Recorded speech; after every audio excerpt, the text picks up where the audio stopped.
Kelompoknya siapa? Siapa Jess ketuanya?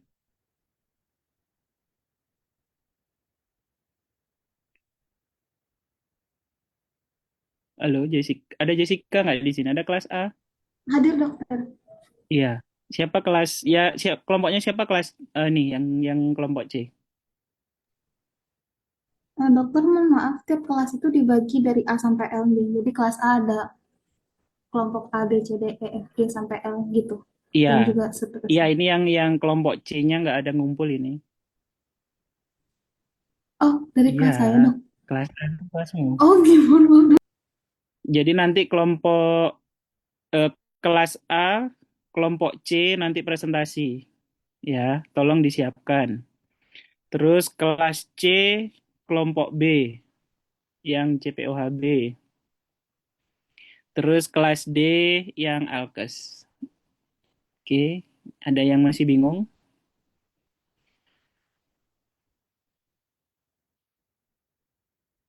Sudah ya, silakan bisa dimulai dari kelas D. Nanti presentasinya 10 menit aja cukup. Nggak usah semua orang presentasi juga boleh. Satu orang aja presentasi juga boleh. Ya, silakan kelas D, kelompok A.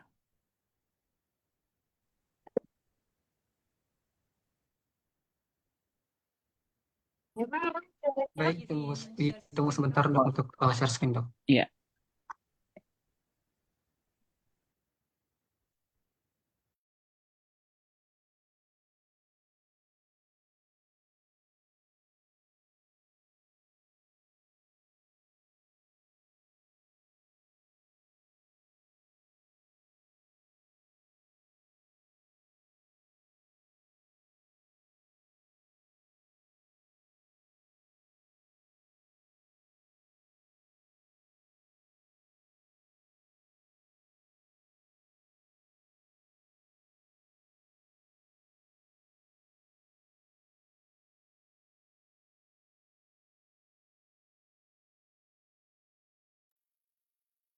iya silakan dimulai.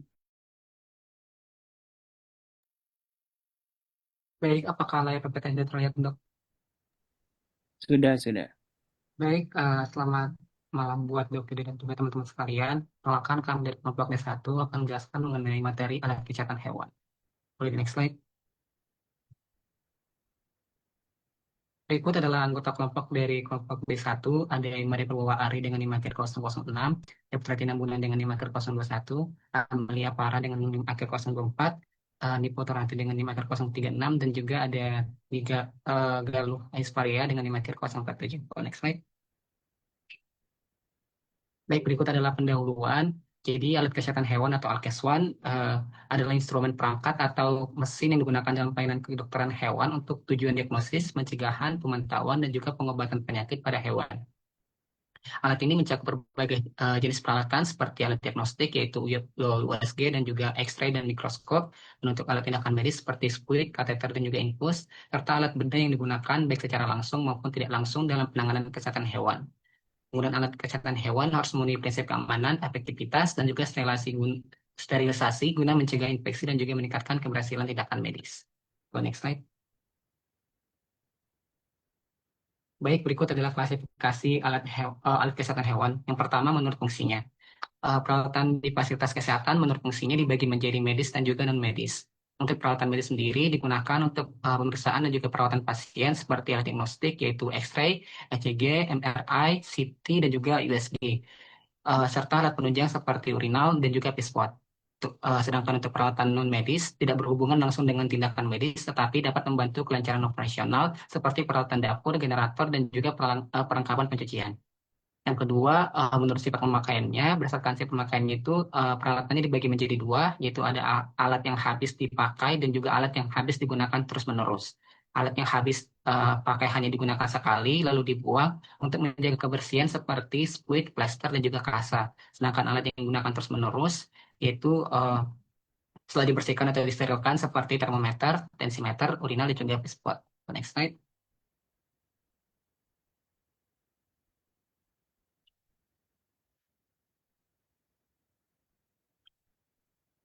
Eh, baik, Baik untuk klasifikasi alat kesehatan hewan menurut kegunaannya, jadi LKS1 dikelompokkan berdasarkan fungsinya dalam pelayanan kesehatan hewan, yaitu bagi perawatan, tindakan medis, dan juga diagnosis atau bedah. Untuk berdasarkan kegunaannya, LKS1 dibagi menjadi 3 kelompok. Kelompok utama yaitu ada alat perawatan, yang dimana alat ini digunakan untuk menjaga kebersihan, kenyamanan, dan juga kesehatan tanpa tindakan medis invasif.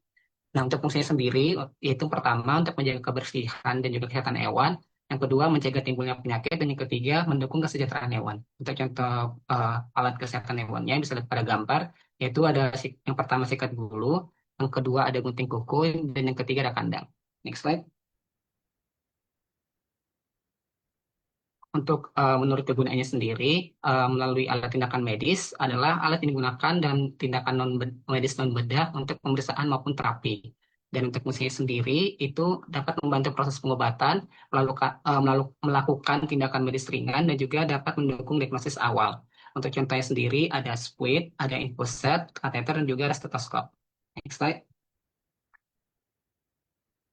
Untuk alat bedah dan juga diagnostik itu digunakan dalam prosedur pembedahan dan juga pemeriksaan lanjutan untuk menegakkan diagnosis. Untuk fungsinya sendiri melakukan tindakan operasi, yang kedua untuk menentukan tindakan diagnosis penyakit secara akurat, dan juga mendukung penanganan lanjutan. Untuk contoh alat bedahnya ada scalpel, gunting bedah, pinset, dan juga needle holder. Untuk contoh alat diagnostik, misalnya pada gambar itu ada USG, ada X-ray, mikroskop, dan juga alat uji laboratorium. Next slide. Baik, untuk yang keempat itu menurut umur penggunaannya. Dari kategori ada yang itu tidak memerlukan perawatan, yang dimana dia tidak membutuhkan perawatan berkala karena sifatnya pemakaiannya untuk sekali pakai. Yang terbagi atas yaitu alat habis yang dipakai, alat tak habis dipakai atau pemakaian yang secara berulang, dan juga alat dengan biaya yang rendah. Untuk contohnya sendiri ada masker, jarum, plester. Yang kedua itu ada stetoskop dan juga timbangan, dan yang ketiga itu ada gunting dan juga suntikan dan pinset. Untuk alat yang penting dengan penyusutan sekitar lebih dari 5 tahun, yang dimana ini ada pembagiannya sendiri, yaitu untuk pertama ada peralatan laboratorium dan juga untuk peralatan ruang bedah. Pada peralatan laboratorium itu seperti gelas ukur, tabung reaksi, penjepit, dan juga pilar. Dan untuk peralatan ruang bedah itu ada mesin anestesi, meja operasi, dan juga lampu operasi. Dan untuk alat berat dan juga penyusutan selama lebih dari 5 tahun, yang dimana dia berukuran besar yang umumnya terintegrasi atau dikaitkan dengan bangunan tempat dari alat tersebut yang digunakan, seperti alat X-ray dan juga sterilisasi. Next slide. Untuk menurut macam juga dan juga bentuknya, yang pertama ada alat yang kecil dan juga umum dipakai, itu digunakan karena praktis dipakai untuk keseharian, seperti ada squid dan juga infuset. Dan untuk alat perlengkapan rumah sakit, yang dimana digunakan sebagai penunjang pelayanan medis secara menyeluruh.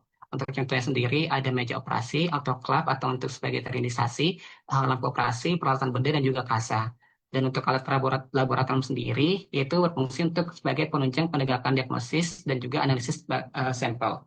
Untuk contohnya sendiri, ada tabung reaksi, gelas ukur, reagen, dan juga kit diagnostik. Dan untuk yang terakhir, ada alat perlengkapan radiologi atau alat nuklir sebagai pencitraan medis, yaitu contohnya X-ray dan juga CT scan. Next slide. Baik, menurut kode pabrik. Jadi yang pertama ada gaya kode dari Escolab-nya, ada alphanumeric kompleks, dan untuk MSIC-nya ada alphanumeric sederhana, dan GMIC-nya itu menurut huruf tunggal dan juga ada angka. Untuk arti hurufnya sendiri ada 2 huruf dengan kategori spesifik, BC yaitu gunting, BD yaitu pinset, dan juga BH itu klem. Dan untuk SMIC pada 1 huruf, yaitu ada inisial bahasa Inggris, untuk G yaitu gunting, untuk F berarti forceps. Dan untuk CMIC ada 1 huruf, itu kategori untuk G itu gunting, dan juga P itu pinset. Dan juga untuk arti angka sendiri, ada pada Escolab itu ada model desain plus ukuran, yang ukuran panjang transkripsi, dan untuk SIC model dasar plus varian ujung, yaitu dia tajam dan juga ada yang tumpul. Untuk GMIC dia ada seri halaman katalog dan juga ada panjang alat yaitu milimeter. Dan untuk akhirannya untuk Escolab R itu stainless steel, dan untuk TC itu tungsten carbide, dan untuk SMIC itu dia jarang ada akhiran yang biasanya tertulis pada box sendiri. Terus CMIC terkadang dapat menggunakan huruf S atau small atau L yang artinya large. Untuk contohnya sendiri pada Escolab itu ada BC 60 NR 66R, terus MIC ada G 112 dan JMIC ada G minus 102. Next slide. Next slide. Baik, untuk berdasarkan kemudian pemakaian. Yang pertama ada alat yang mudah untuk digunakan, yaitu yang dimana dia prosedur sederhana dan tidak memerlukan pelatihan khusus dalam menggunakan alatnya. Untuk risikonya sendiri rendah, contohnya itu ada termometer, spuit, kasa, dan juga perban, yang dimana bisa digunakan oleh mahasiswa ataupun para medis. Dan untuk alat yang butuh untuk keterampilan khusus, biasanya lebih kompleks dan juga memiliki perlu dengan pelatihan dan juga pengalaman yang baik yang digunakan untuk diagnosis ataupun tindakan lanjutan seperti USG, X-ray, dan juga alat bedah. Nah, alat ini digunakan biasanya oleh tenaga profesional. Dan untuk yang ke-8 itu berdasarkan kepraktisan penyimpanan. Yang pertama itu ada alat praktis yang disimpan, biasanya kecil, ringan, dan tidak butuh kondisi khusus. Dan umumnya digunakan sekali pakai atau disposable. Untuk contohnya sendiri ada squid, kasa, dan juga sarung tangan yang dimana dia alatnya mudah dibawa dan juga efisien. Dan yang kedua ada alat yang kurang praktis, dia itu lebih besar, berat, dan butuh ruang ataupun kondisi yang khusus untuk alat tersebut. Dan untuk perawatan diri lebih kompleks dan membutuhkan biaya lebih tinggi seperti dan juga otoklat. Next slide.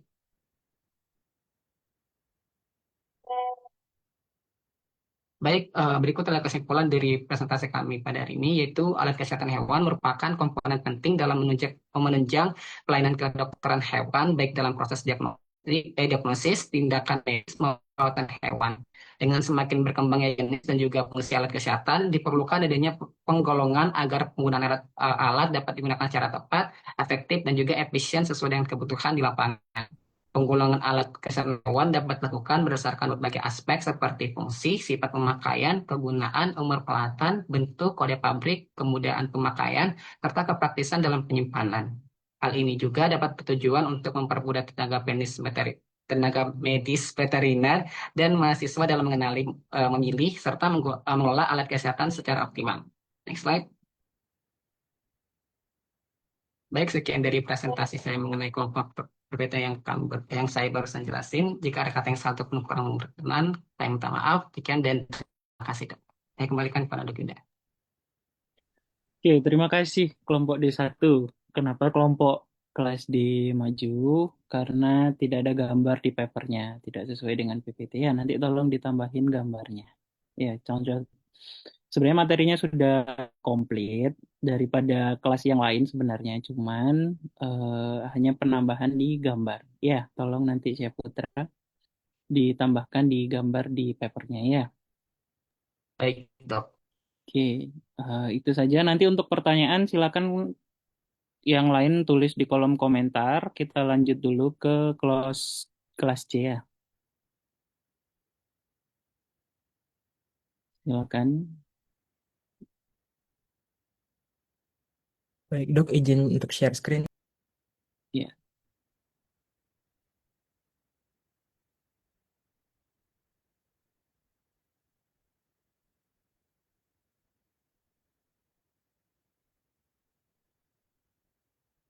ya, silakan dimulai.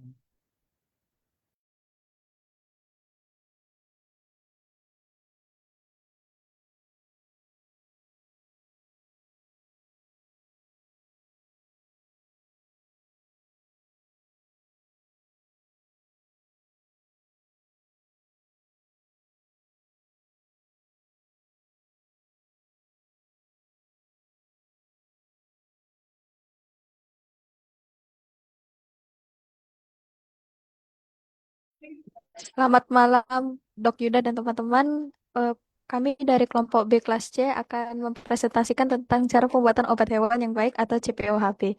Boleh di next slide. Berikut adalah anggota kami, ada Keisha dengan NIM akhir 0094, Hasti 0096, Emiko 107, dan Yana dengan 129. Bisa di next slide.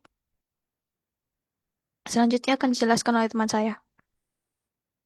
Baik, pembuatan PowerPoint ini dilatar belakangi oleh obat hewan memiliki peranan strategis dalam menunjang kesehatan dan kesejahteraan hewan, serta mendukung produktivitas peternakan dan keamanan pangan asal hewan.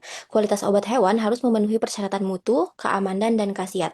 Penggunaan obat yang tidak memenuhi standar dapat menyebabkan kegagalan terapi, residu pada produk hewani, dan juga resistensi antimikroba. Diperlukan sistem pengawasan produksi yang komprehensif dan terstandar. CPOHB merupakan pedoman dalam proses produksi obat hewan untuk menjamin mutu, keamanan, dan efektivitas. Penerapan CPOHB juga mendukung pengendalian residu dan resistensi antimikroba sebagai isu global. Next slide.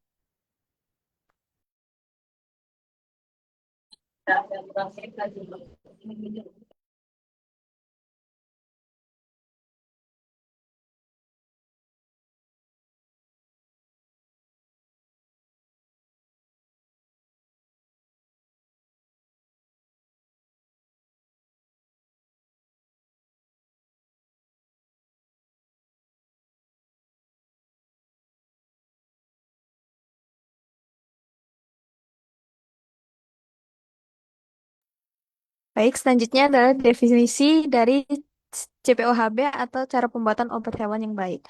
CPOHB sendiri merupakan suatu pedoman dalam proses produksi obat hewan yang mengatur seluruh tahapan pembuatan secara sistematis dan terstandar.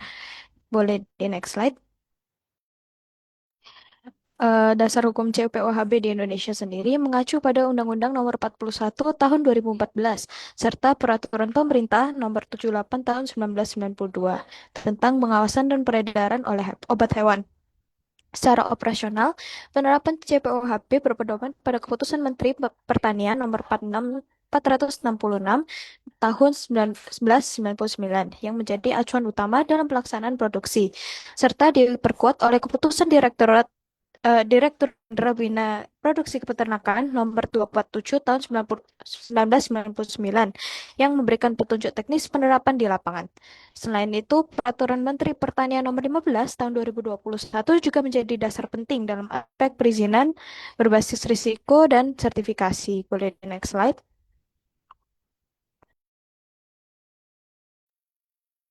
Dalam Keputusan Menteri Pertanian Nomor 466 Tahun 1999 juga dijelaskan beberapa aspek. Yang pertama ada bahan awal, bahan baku, dan bahan pengemas. Bahan awal itu meliputi bahan baku dan juga bahan pengemas yang harus memenuhi spesifikasi serta diberi label yang jelas tanpa menggunakan singkatan atau kode tidak resmi. Terus selanjutnya ada lokasi dan bangunan produksi. Lokasi dan bangunan produksi harus dirancang dengan baik untuk mencegah kontaminasi dan kesalahan dengan tata ruang yang sesuai alur produksi serta pemisahan area seperti penerimaan, karantina, produksi, dan penyimpanan, termasuk ruang khusus dengan kontrol ketat untuk produk steril. Berikutnya adalah peralatan. Peralatan yang digunakan harus memiliki desain yang sesuai, mudah dibersihkan, serta mampu menjamin konsistensi mutu antar batch dan mencegah kontaminasi. Selain itu, personalia juga harus mencukupi kompeten secara fisik dan mental, serta disiplin dalam menerapkan prinsip CPOHB. Sanitasi dan hygiene juga harus diterapkan pada seluruh aspek, baik personel, peralatan bahan, maupun ruangan untuk mencegah pencemaran. Dan proses produksi dilakukan sesuai prosedur atau SOP agar produk yang dihasilkan selalu memenuhi standar mutu. Untuk pengawasan mutu dilakukan oleh unit independen melalui inspeksi rutin untuk mengevaluasi sistem serta menangani keluhan dan penarikan produk jika diperlukan.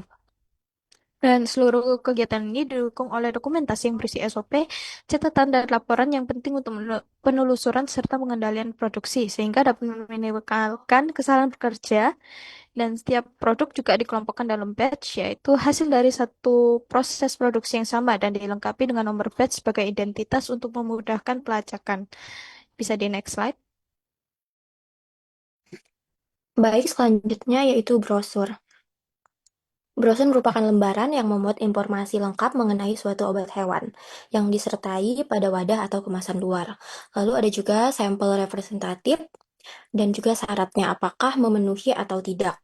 Kemudian ada etiket. Etiket merupakan tulisan atau keterangan yang dicantumkan secara langsung pada wadah atau kemasan obat yang memuat informasi mengenai penandaan produk. Lalu ada juga hasilnya nyata, hasil standar, dan hasil teoritis. Hasil nyata merupakan jumlah produk yang benar-benar dihasilkan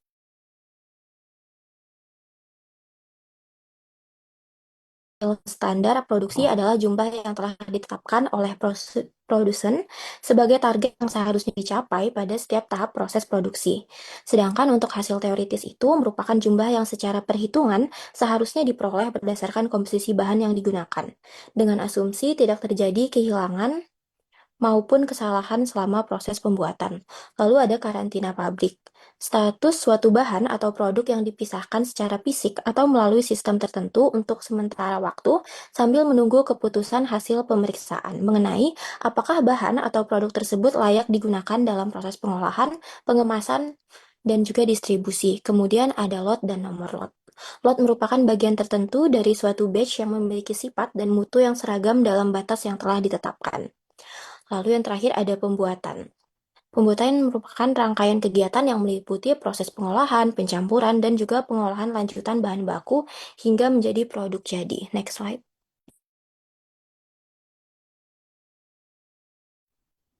Selanjutnya ialah macam-macam obat hewan berdasarkan Undang-Undang Nomor 18 Tahun 2009. Obat hewan sendiri diklasifikasikan menjadi beberapa kategori. Yang pertama adalah berdasarkan golongan, terdiri dari obat keras, obat bebas terbatas, dan obat bebas. Kemudian berdasarkan sediaan atau fungsi farmakologisnya, dibedakan menjadi sediaan biologis, sediaan farmakoseutika, sediaan premix, dan sediaan obat alami. Kemudian klasifikasi berdasarkan asal-usul sediaan, yaitu obat dalam negeri dan obat impor. Bisa next slide. Baik, selanjutnya, secara umum CPOHB bertujuan untuk menjamin bahwa obat hewan yang diproduksi memiliki mutu, keamanan, dan khasiat yang sesuai dengan standar yang ditetapkan. Hal ini penting karena obat hewan akan digunakan secara luas dan berpengaruh terhadap kesehatan hewan maupun manusia secara tidak langsung. Selain itu, penerapan CPOHB juga bertujuan untuk mengendalikan seluruh proses produksi, mulai dari bahan baku hingga produk akhir agar berjalan sesuai dengan standar operasional prosedur atau SOP. Dengan adanya sistem ini, resiko kesalahan produksi, kontaminasi, dan penyimpanan kualitas dapat diminimalkan. Tujuan lainnya adalah untuk menjamin konsistensi kualitas produk antar batch serta meningkatkan daya saing produk obat hewan, khususnya produk dalam negeri. Dengan demikian, penerapan CPOHB tidak hanya berfokus pada kualitas produk, tetapi juga pada kepercayaan konsumen dan keberlanjutan industri. Nah, selanjutnya adalah manfaat dari penerapan CPOHB. Salah satu manfaat utama adalah adanya jaminan kualitas produk. Dalam sistem CPOHB, setiap produk harus melalui proses pengawatan mutu atau quality control yang ketat, sehingga kualitas, keamanan, dan potensi obat dapat terjamin.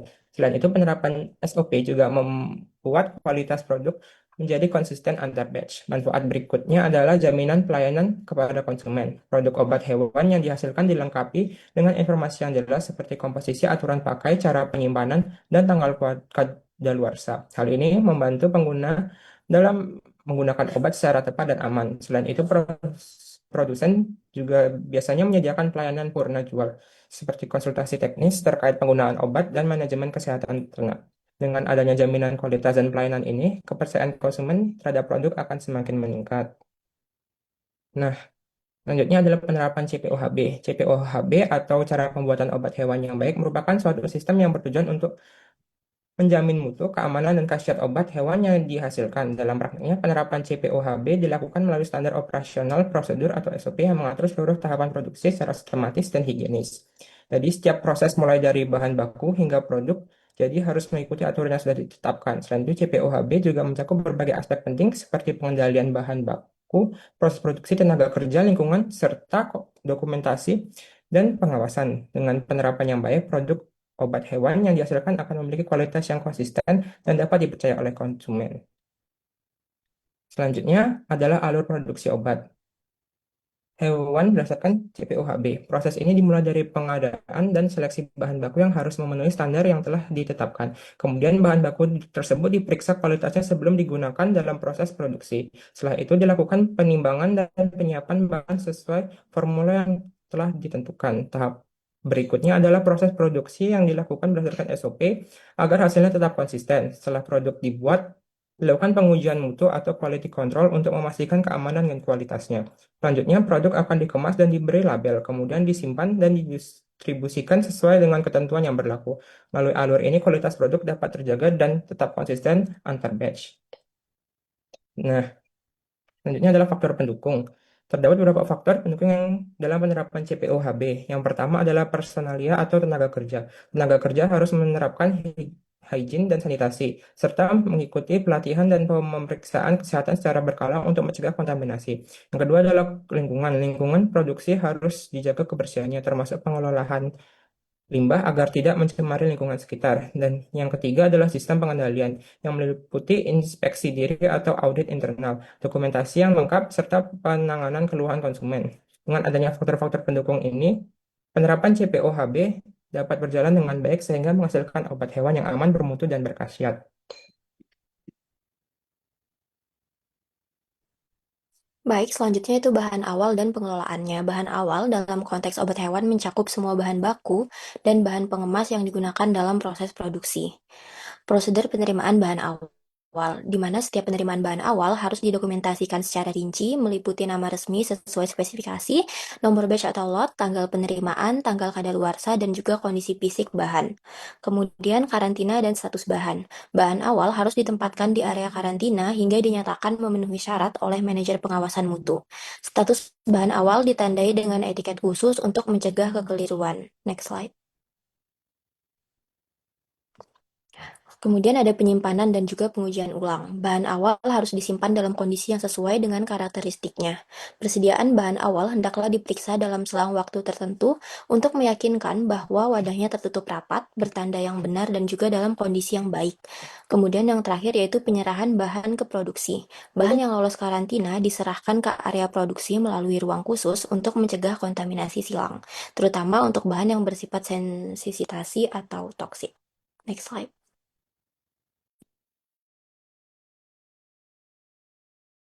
Selanjutnya adalah evaluasi obat hewan. Evaluasi obat merupakan proses untuk mengidentifikasi serta menentukan kualitas dan kemurnian suatu obat. Uh, Untuk menjamin mutu tersebut, evaluasi obat dilakukan melalui beberapa metode, yaitu yang pertama organoleptis, dengan menggunakan panca indera untuk menilai bentuk, warna, bau, serta rasa. Yang kedua ada mikroskopis untuk mengamati karakteristik jaringan atau serbuk obat. Yang ketiga ada biologis melalui pengujian pada makhluk hidup untuk mengetahui aktivitas atau potensi obat. Yang keempat ada kimia untuk menentukan kandungan zat aktif secara lebih spesifik. Dan yang terakhir ada fisika yang digunakan terutama dalam analisis sifat-sifat tertentu dan senyawa aktif. Dengan menerapkan berbagai metode ini, mutu dan kemurnian obat dapat dipastikan aman dan efektif untuk digunakan. Bisa di next slide.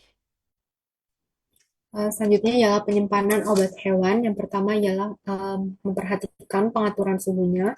Dibedakan menjadi suhu dingin, suhu sejuk, dan suhu ruang. Di mana suhu dingin berkisar dari 2 derajat Celcius sampai 8 derajat Celcius, kemudian suhu sejuk 15 derajat Celcius sampai 25 derajat, dan suhu ruang kurang dari 30 derajat Celcius. Pedoman penyimpanan pada suhu ini uh, bertujuan untuk mencegah kerusakan zat yang terkandung di dalam obat tersebut. Yang kedua ialah perlindungan dari cahaya dan kelembapan. Cahaya matahari dan kelembapan merupakan dua hal yang sangat dapat merusak kandungan dari suatu obat tersebut. Terdapat berbagai macam obat yang sangat sensitif terhadap cahaya matahari, sehingga biasanya dilengkapi dengan kemasan yang berwarna lebih gelap agar mengurangi paparan sinar matahari serta dikemas dalam dus. Kemudian untuk kelembapan tinggi dapat menyebabkan perubahan konsistensi pada obat, terutama pada obat serbuk atau tablet, di mana obat serbuk dapat menggumpal dan tablet dapat berubah menjadi lembek konsistensinya.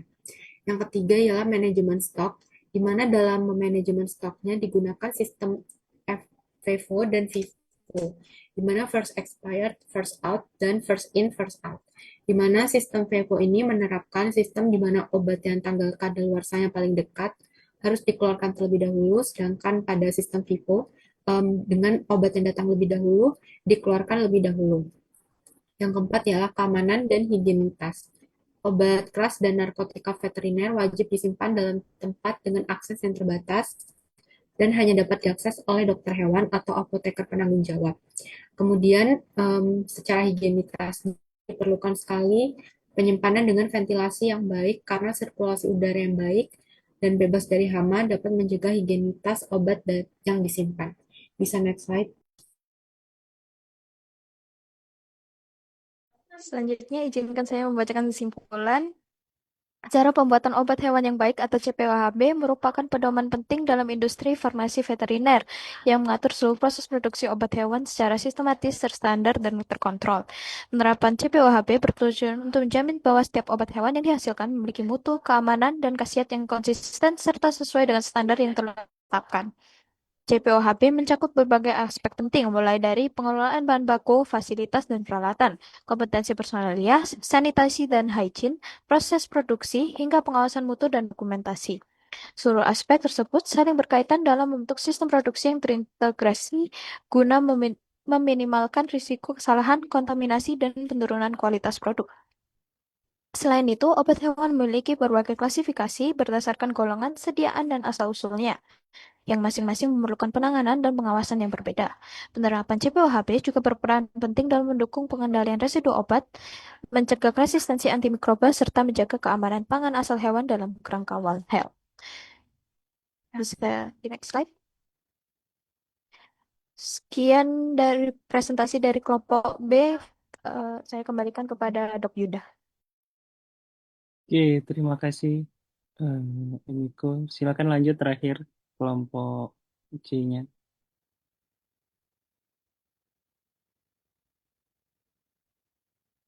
Kalau ada yang mau bertanya, boleh silakan di chat ya, di kolom chat.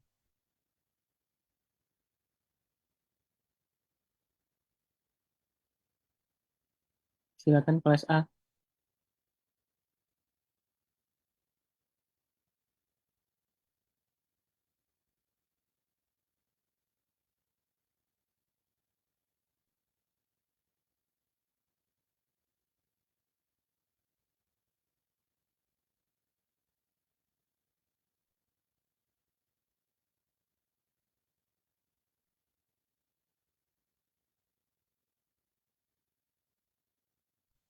Ya, silakan.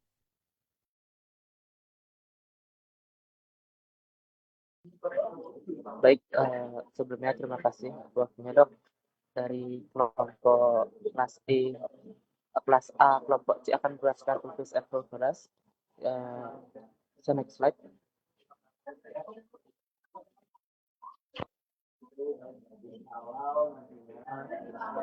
Baik, sebelumnya juga kami memohon maaf karena ada keterlambatan dalam pengumpulan melalui email. Kemudian ini merupakan anggota kelompok kami, ada Dede Salsabila, ada Dewa Ayu Tania, ada saya Dista, kemudian ada Gusti Agung Narada. Bisa next slide.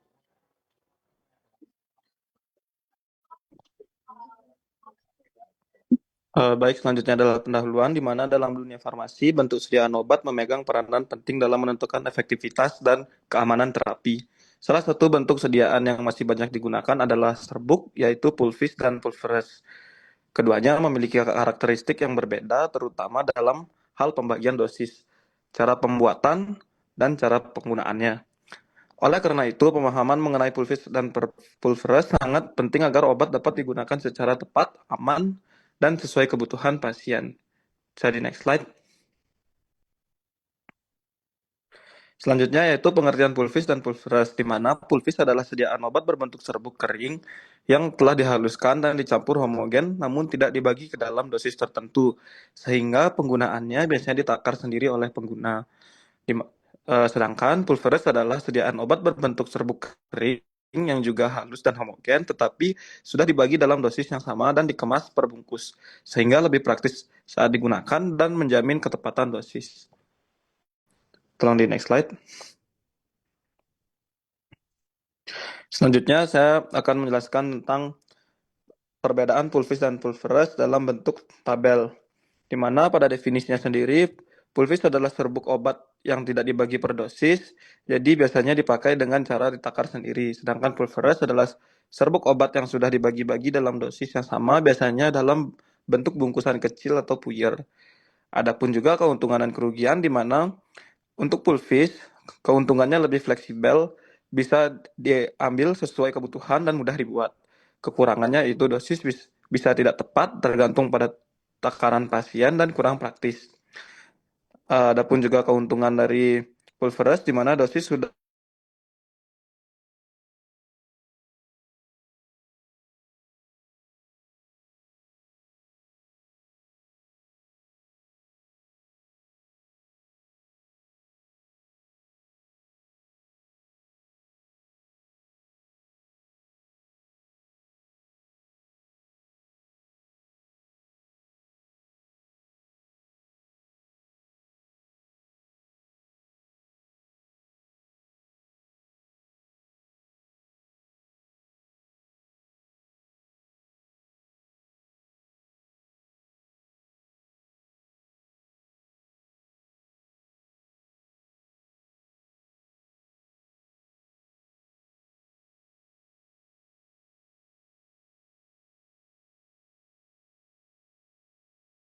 rata sesuai jumlah dosis, dibungkus satu persatu menggunakan puyer, lalu dimasukkan ke dus.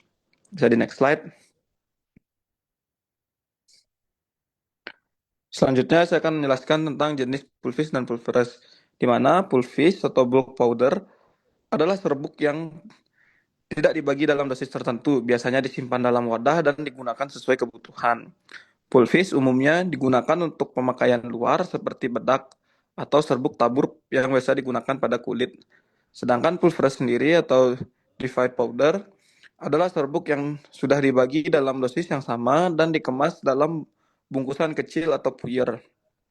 Pulveres sendiri biasanya digunakan untuk obat dalam atau obat oral karena lebih praktis dan dosisnya yang sudah pasti. Bisa di next slide.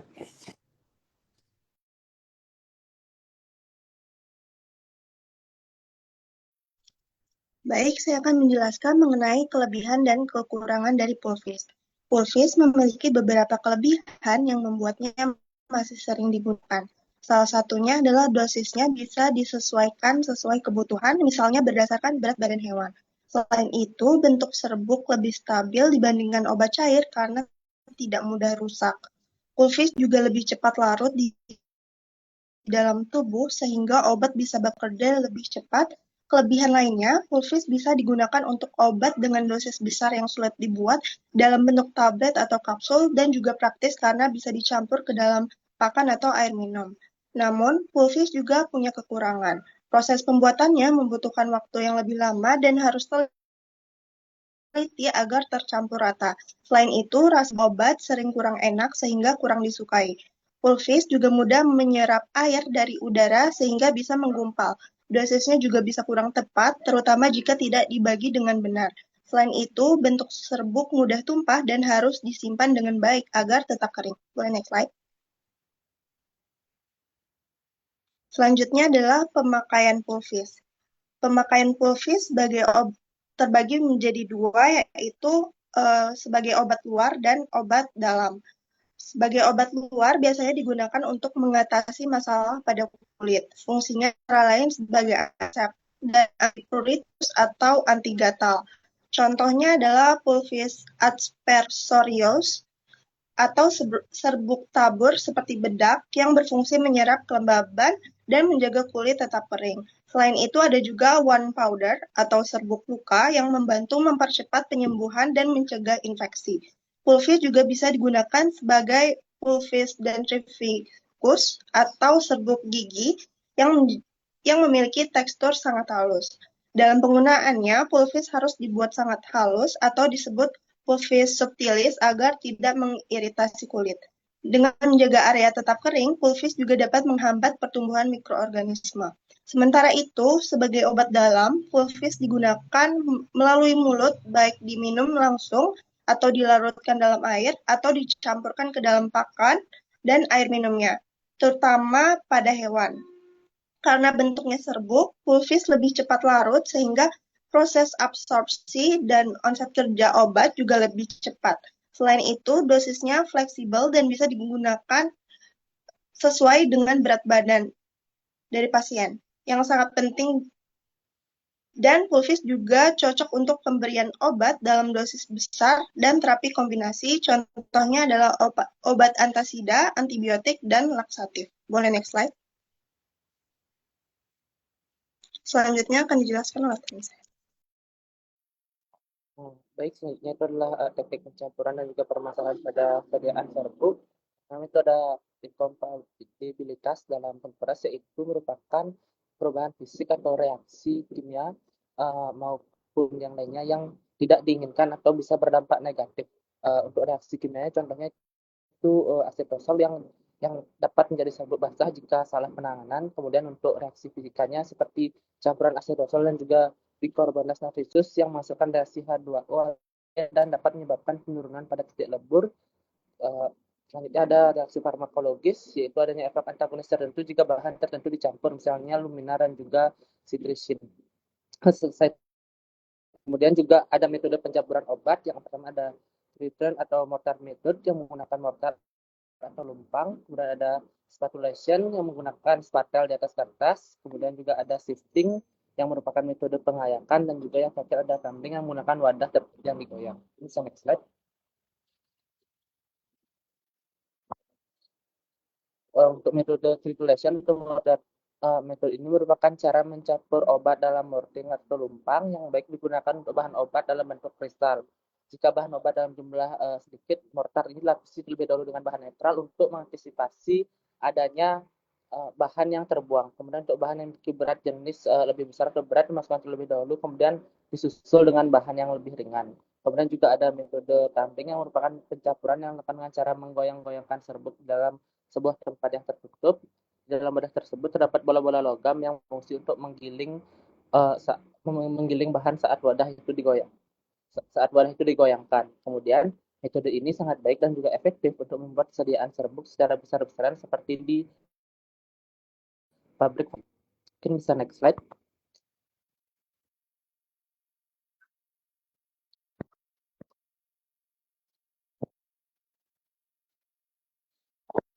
Mohon maaf karena tadi ada sedikit jaringan. Kemudian yang ketiga itu ada metode spasial atau mencampur langsung dari kertas atau papan film menggunakan spatel. Kemudian untuk metode ini resiko kehilangan bahan obat jauh lebih kecil dibandingkan di dalam mortir. Kemudian juga sangat efektif untuk mencampur bahan dalam jumlah kecil yang tidak memerlukan tekanan kuat atau pengurusan.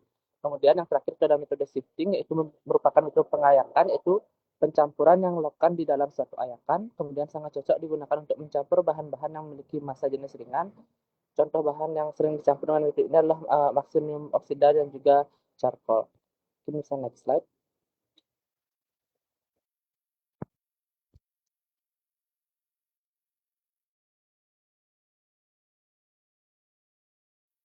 Mungkin bisa dilanjutkan ke presenter selanjutnya. Baik, selanjutnya menjelaskan terkait cara meracik serbuk. Jadi pada proses pembuatan sediaan serbuk itu prinsip utamanya yang harus diperhatikan adalah homogenitas campuran agar setiap dosis yang kita buat yang dihasilkan itu mengandung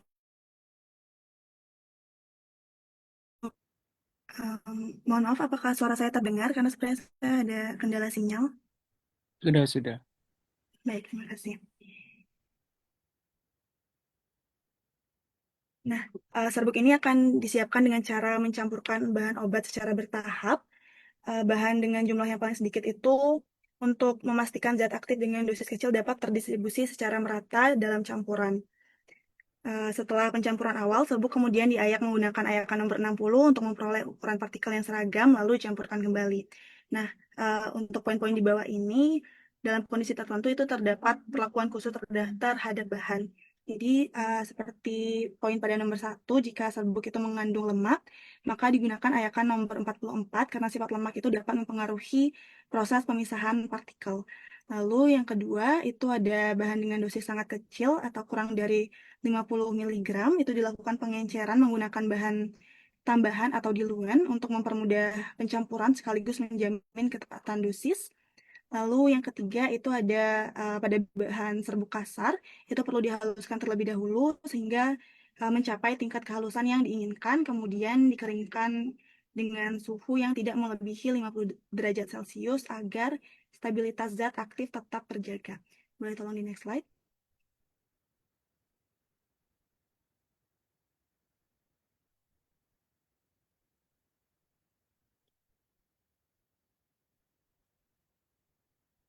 Baik, selanjutnya itu pada poin nomor 4, itu pada bahan cair, di mana pada bahan cair itu harus diuapkan terlebih dahulu hingga hampir kering sebelum dicampurkan. Lalu yang kelima pada bahan yang mudah larut, itu dilarutkan dengan pelarut yang sesuai, lalu dispersikan ke dalam serbuk dengan bantuan bahan tambahan. Lalu yang keenam itu pada bahan mudah menguap, perlu dikeringkan menggunakan bahan penyerap seperti kapur tohor agar tidak terjadi hilang atau kehilangan zat aktif. Boleh di next slide. Nah, selanjutnya adalah penanganan bahan khusus. Jadi dalam pembuatan serbuk ini tidak semua bahan dapat diperlakukan dengan cara yang sama. Jadi ada penanganan khusus yang dalam pembahasan saya ini berdasarkan bentuk dan juga sifat bahan. Yaitu bisa dikelompokkan menjadi 3 kelompok. Itu ada bahan padat, cair, dan juga ekstrak. Nah, untuk yang pertama itu ada bahan padat, di mana bahan padat itu juga terdiri dari beberapa kategori. Di sini ada 3. Yang pertama itu untuk serbuk yang sangat halus dan tidak mengandung zat keras seperti belerang, itu tidak boleh diayak dalam bedak bubuk dan dilarang menyaring menggunakan logam. Kemudian ada iodoform, itu perlu diayak secara terpisah karena memiliki bau yang menyengat. Lalu contoh lainnya ada rifampicin yang sangat halus, jadi harus dicampur dengan bahan tambahan agar tidak hilang di dalam mortir. Lalu pada bahan yang berkhasiat keras itu perlakuannya tergantung jumlahnya. Kalau dalam jumlah besar itu dapat langsung digerus dengan bahan tambahan, tapi jika jumlahnya itu kecil harus diencerkan dulu untuk menjamin distribusinya merata. Lalu yang kedua itu bahan padat berbentuk kristal. Jadi seperti kampora, asam salisilat, dan juga mentol itu perlu ditetesi eter atau etanol terlebih dahulu sebelum dikeringkan agar tidak menggumpal atau mencair. Sedangkan ada garam yang mengandung air kristal itu harus digunakan dalam bentuk kering atau eksikatus. Lalu contohnya juga ada iodin. Iodin ini bisa ditetesi menggunakan eter atau etanol 95% dan diproses pengeringannya dengan bantuan bahan tambahan dengan amilum juga bisa mengubah warna dari putih ke biru. Lalu yang ketiga itu ada bahan setengah padat seperti vaselin, lilin, ataupun adab selanai, di mana bahan ini tidak dapat langsung dicampurkan dalam bentuk serbuk. Jadi kalau jumlahnya besar, bahan ini perlu dilebur terlebih dahulu, tapi jika jumlahnya kecil dapat ditambah pelarut seperti eter atau aseton untuk mempermudah pencampuran. Nah, setelah itu digunakan bahan tambahan juga untuk menyerap dan mengubah menjadi bentuk yang lebih kering. Boleh di next slide. Nah, lalu penanganan bahan khusus yang kedua itu ada bahan cair. Pada bahan cair ini, Ini dilewatin aja ya. oh baik, boleh di next slide. Nah, yang ketiga itu ada dalam bentuk ekstrak. Jadi ekstrak ini juga memiliki perlakuan yang berbeda tergantung bentuknya. Itu ada 3, ada ekstrak kering. Ekstrak kering ini diperlakukan seperti bahan padat biasa, seperti yang tadi saya jelaskan. Lalu ada ekstrak kental, itu perlu dilarutkan menggunakan etanol dalam mortir hangat agar mudah dicampur. Lalu ada ekstrak cair juga uh, diolah dengan cara yang mirip dengan tinktur, itu ada di slide sebelumnya, melalui proses penguapan ataupun penyerapan. Boleh di next slide. Baik, selanjutnya akan dilanjutkan oleh rekan saya. Terima kasih. Baik, selanjutnya adalah kesimpulan. Pulvis dan pulverized merupakan sediaan farmasi berbentuk serbuk homogen dari bahan obat yang dihaluskan. Dengan perbedaan utama pada pembagian dosis, di mana pulvis tidak dibagi sehingga lebih fleksibel, namun kurang akurat, sedangkan pulverized dibagi dalam dosis sama sehingga dan tepat serta umum digunakan sebagai obat dalam. Sediaan ini memiliki kelebihan seperti stabilitas yang baik, absorpsi yang cepat, dan kemudahan penyesuaian dosis. Namun juga memiliki kekurangan seperti sifat higroskopis, resiko ketidakhomogenan, serta masalah rasa dan bau. Keberhasilan sediaan sangat dipengaruhi oleh metode pencampuran seperti triturasi, spatulasi, sifting, dan tumbling, yang bertujuan menghasilkan campuran yang homogen. Secara keseluruhan, efektivitas pulvis dan pulverized bergantung pada ketepatan formulasi, teknik pencampuran, serta penanganan bahan, sehingga perlu memperhatikan homogenitas, inkompatibilitas, dan penyimpanan yang tepat untuk menjamin keamanan dan efektivitas obat. Boleh next slide. Selanjutnya akan saya kembalikan ke moderator. Oke, terima kasih.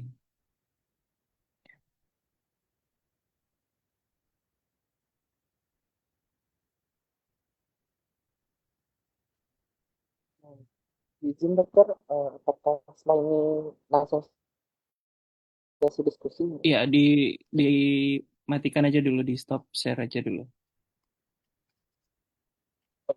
Terima kasih dok. Iya. Hmm.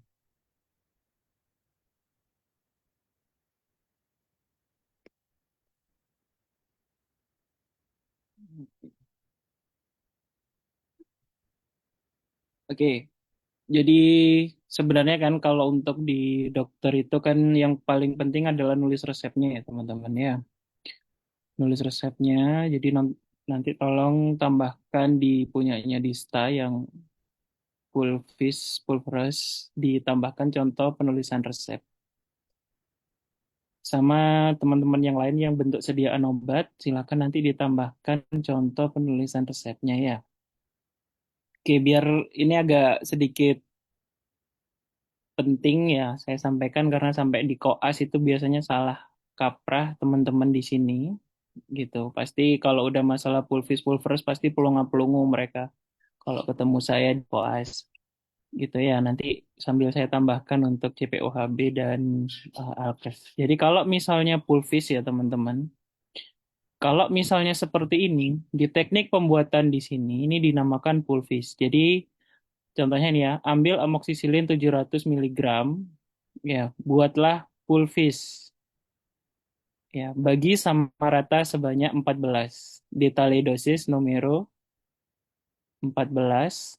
Kalau yang teman-teman udah praktikum kemarin, mungkin sudah sedikit nyantol ya. Mohon maaf kemarin nggak bisa nemenin saya. Gitu, baru di bawah ini Misi dia dok, nambah. maaf masuk. Ini untuk wordnya tidak kelihatan di kita. Oh iya, sorry.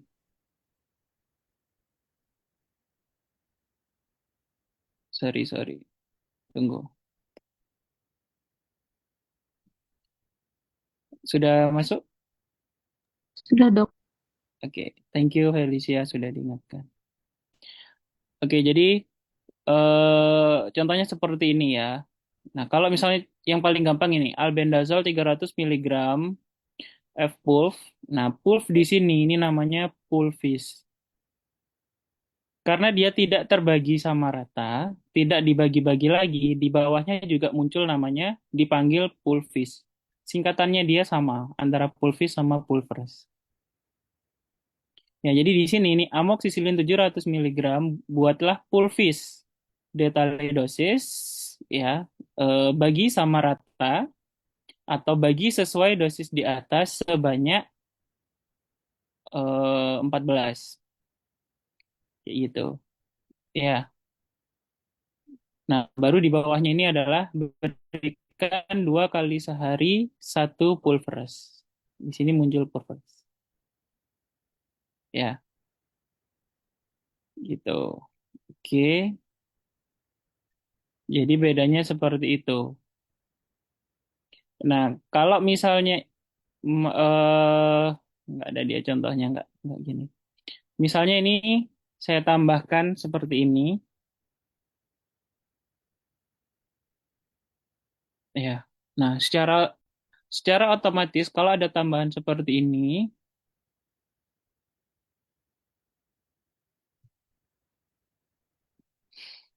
juga akan berbeda nanti. Ya, jadi ini ambillah amoksisilin 700 miligram sebanyak 10 tablet atau 10 amoksisilin 700 miligram gitu. Ya, kemudian jadikan pulvis bagi sama rata. Artinya 700 dikali 10 itu kan 7.000 dibagi menjadi 14. Itu ininya ya. Ini saya tambahkan aja. Nanti kalau misalnya bingung mungkin kita ulang-ulang nanti di praktikum. Ya, jadi kalau kayak gini, ini ada 700 miligram, kemudian jumlahnya 10.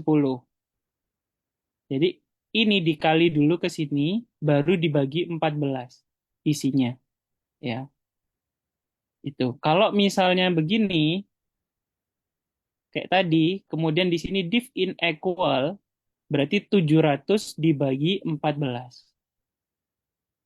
Ya, tetapi kalau di sini kembali lagi ke tadi DTD, berarti 1 fresh itu isinya 700 miligram. Itu bedanya.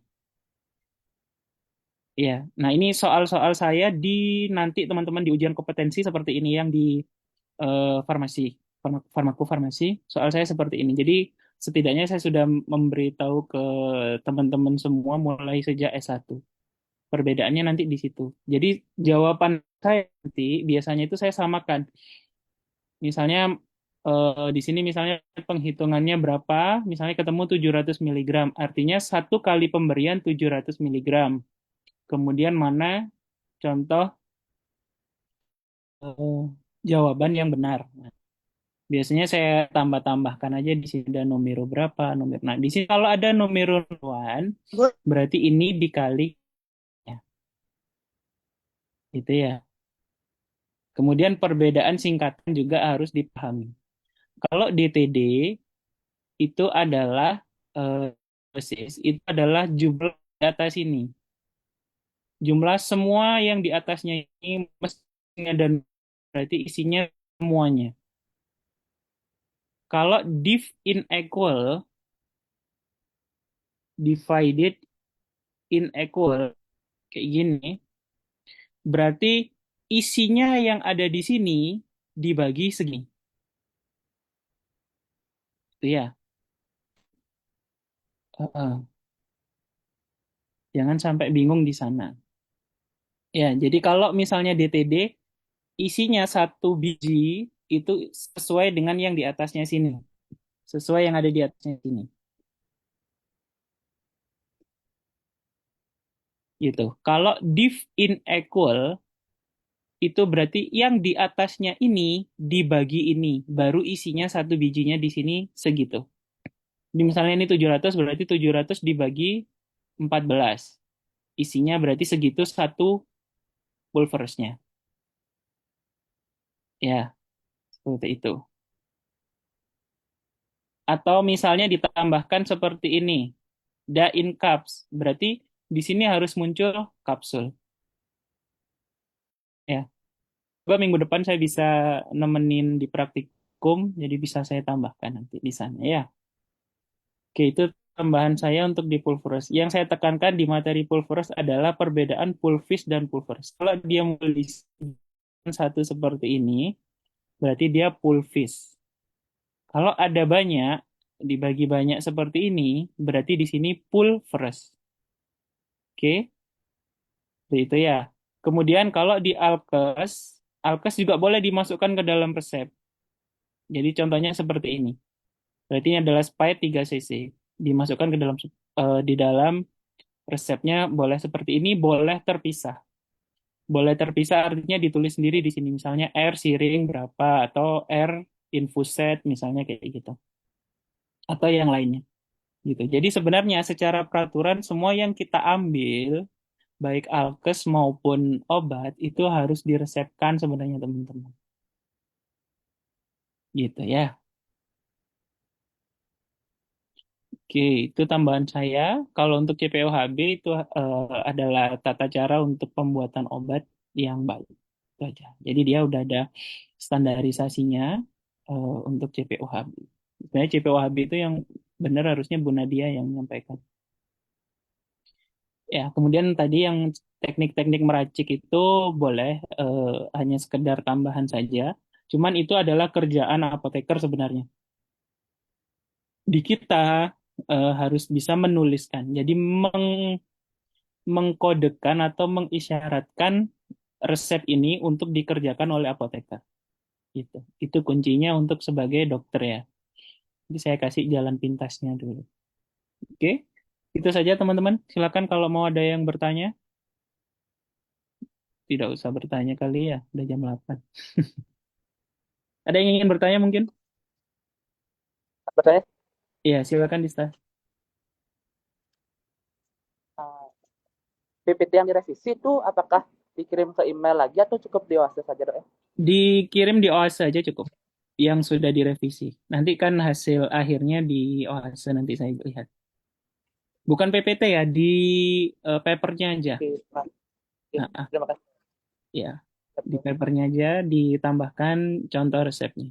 Untuk yang lainnya juga begitu ya, untuk yang pembuatan bentuk sediaan obat. Tolong dikasih contohnya.